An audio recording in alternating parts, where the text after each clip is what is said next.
And ஏதாவது ஒரு player வந்து கிளிக் ஆகிடுவாங்க இல்லையா, இந்த கேமை வந்து இவங்க நல்லா விளையாடினாங்க அப்படின்ற அந்த ஒரு ஆர்டரில் ஃபர்ஹான் வந்து கண்டிப்பாக பாகிஸ்தானோட பெஸ்ட் பிளேயராக தான் இருப்பார். அண்ட் பாகிஸ்தான் வச்சு ஸ்ரீலங்காவை பொறுத்த வரைக்கும் நேற்று வந்து ஒரு த்ரில் வெற்றி தான் பாகிஸ்தானுக்கு வந்து கிடச்சிது.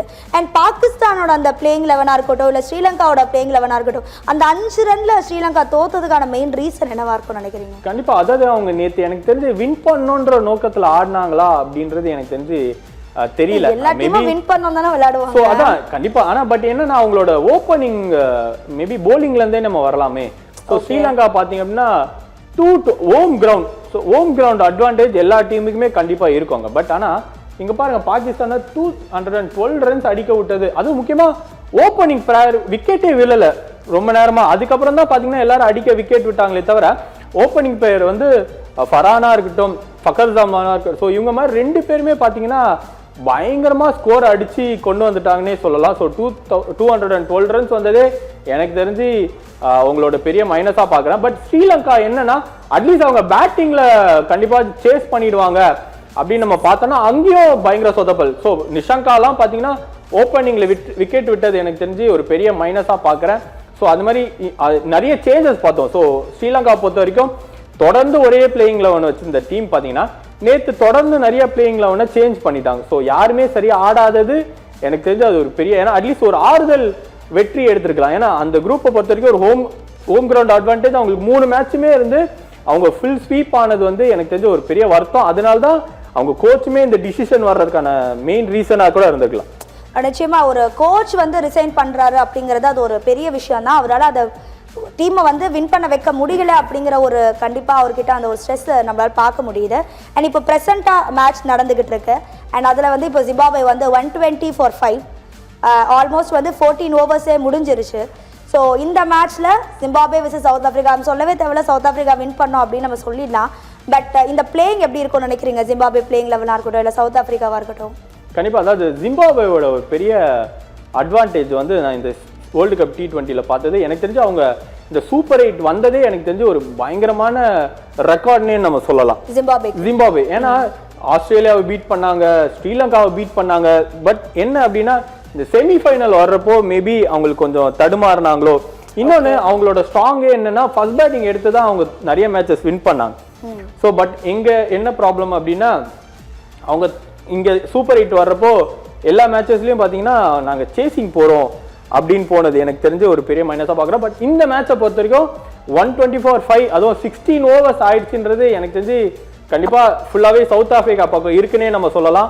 சவுத் ஆஃப்ரிக்கா ஒரு 4 ஓவர் இருக்கு. ஸோ அப்போ 4 ஓவர்ஸ்ல விக்கெட்டும் இல்லை, மேபி இன்னும் ஒரு 40 ரன்ஸ் அடிச்சா கூட 160 தான் கண்டிப்பாக சவுத் ஆஃப்ரிக்கா ஈஸியாக சேஸ் பண்ணிடும்னே நம்ம சொல்லலாம். ஏன்னா ஜிம்பாப்வேக்கு வந்து இன்னும் இந்தியன் பிச்சை கரெக்டாக கணிச்சு ஆட தெரியல அப்படின்னே நம்ம சொல்லலாம். ஏன்னா அவங்க தொடர்ந்து அந்த ஃபர்ஸ்ட் மேட்சஸ்லாம் பார்த்தீங்க அப்படின்னா ஸ்ரீலங்கா பிச்சில் ஆடினாங்க. ஸோ அது ஒரு பெரிய லாங் பிச்.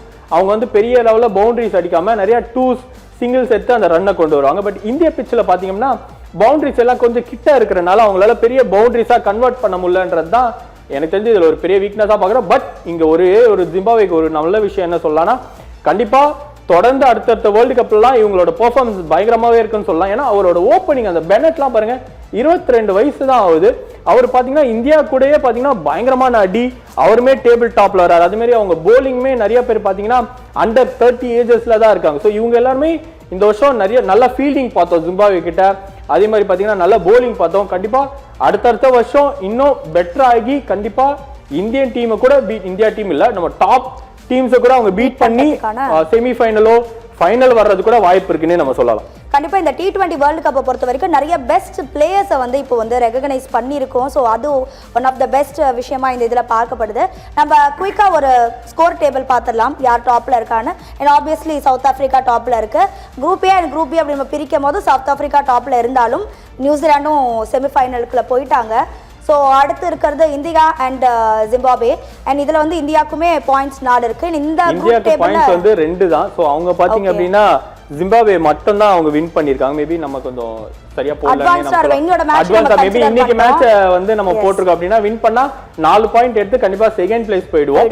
ஸோ அப்படி பாக்குறப்போ இன்னைக்கு பாயிண்ட்ஸ் எவ்வளவு நம்மளுக்குமே 2 பாயிண்ட். ஸோ இந்த 2 வெஸ்ட் இண்டீஸா இருக்கட்டும் இந்தியாவா இருக்கட்டும் இவங்க தான் 2 பாயிண்ட். ஸோ 2 பாயிண்ட்ன்றப்போ ஈக்குவலா இருக்காங்கன்னே சொல்லலாம். பட் இன்னைக்கு மேட்ச் வந்து மழைனால நிக்க போறது இல்ல, மேட்ச் கண்டிப்பா நடக்கும். இந்தியா வின் பண்ணும். இந்தியா வின் பண்றப்போ செகண்ட் பொசிஷன் போயிடும். ஸோ செகண்ட் பொசிஷன் போறப்போ கண்டிப்பா நம்ம சொன்ன மாதிரி அவங்க வந்து இங்கிலாந்து கூட தான் ஆட போறாங்கன்னே நம்ம சொல்லிடலாம். அண்ட் அடுத்து குயிக்கா குரூப் பியும் பார்த்துடலாம். குரூப் பியோட டேபிள் இப்போ பார்க்க போறோம். அண்ட் அதில் வந்துட்டு இங்கிலாந்து 6 பாயிண்ட்ஸில் செலக்ட் ஆயிருக்காங்க. அதே மாதிரி நியூசிலாந்து. ஸோ இது வந்து நம்ம ஆல்ரெடி பேசிட்டோம் இதை பற்றி. 2 டீம் வந்து டாப் 2 டீம்ஸ் வந்து செமிஃபைனல்ஸ்குள்ளே போயாச்சு. அண்ட் இந்த குரூப் டேபிள் இவி ஸோ கண்டிப்பாக இந்த குரூப்பை பொறுத்த வரைக்கும் நம்ம எல்லாருமே எக்ஸ்பெக்ட் பண்ணது ஸ்ரீலங்கா, பாகிஸ்தான் இந்த 2 ஏஷியா டீமில் வந்து கண்டிப்பாக மேலே ஒரு டீம் வந்துடும் நம்ம நினச்சோம். அதே மாதிரி நியூசிலாந்து டாப்பில் இருப்பாங்கன்னு நம்ம நினச்ச டைமில் தான் இந்த குரூப்பே தலைகீழாக திருப்பி போட்ட மாதிரி இங்கிலாந்து பார்த்தீங்கன்னா 3 மேட்ச்மே வின் பண்ணியிருக்காங்க. அதாவது நேபாள் கூட கஷ்டப்பட்டவங்க, வெஸ்ட் இண்டீஸ் கூட தோத்த டீம், இப்படி பார்க்குறப்போ இவங்க 3 மேட்ச்மே வின் பண்ணி இப்போ டாப் பொசிஷன்ல உட்கார்ந்துட்டு இருக்காங்க. கண்டிப்பா இந்த டேபிள்ல இவங்க டாப் வந்தது இந்திய டீம் தான் இன்னைக்கு. அதாவது இந்திய டீமோட பெர்ஃபார்மன்ஸை இவங்க பார்த்துட்டே இருப்பாங்க. ஏன்னா செமிஃபைனல் இவங்க வந்து இந்தியா கூட மேபி இந்தியா வின் பண்ணி வந்ததுன்னா இந்தியா கூட ஆடுறதுனால அவங்களோட பிளஸ் என்ன வீக்னஸ் என்னன்னு இன்னைக்கு மேட்சுக்கு வந்து இங்கிலாந்து டீம் எல்லாரும் பார்ப்பாங்கன்னே நம்ம சொல்லலாம்.